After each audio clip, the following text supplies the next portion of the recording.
North Korea by 1990s was in a period of crisis due to the collapse of the Soviet Union.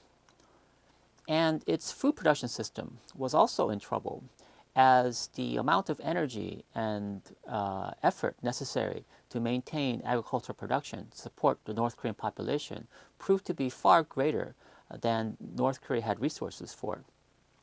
And therefore, in 1990s, North Korea began its nuclear program, which would then turn into one of the most critical conflicts in inter-Korea relations in the modern era. Now, to what extent war was about to break out in the Korean Peninsula may be questioned, but it's clear that many of the players involved in the North Korean nuclear crisis were quite serious about ending the North Korean nuclear threat. The Americans were highly reluctant to have a nuclearized Korean Peninsula.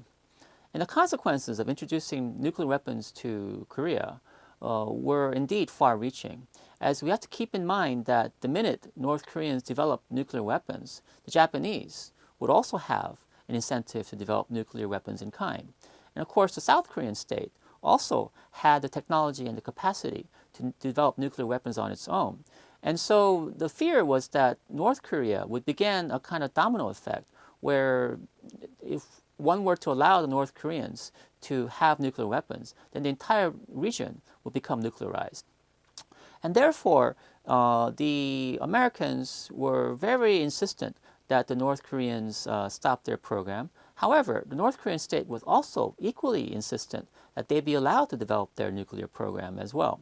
And so the stalemate that resulted was leading towards a rather tense situation in the Korean Peninsula, which was only resolved when Jimmy Carter decided to intervene and propose that he visit the North.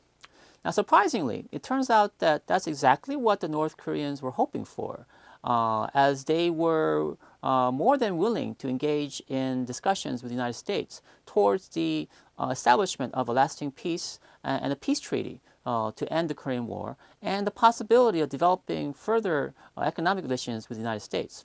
However, just when the situation looked like they may be able to resolve themselves, the sudden death of Kim Il-sung would end all attempts to continue discussions along these lines.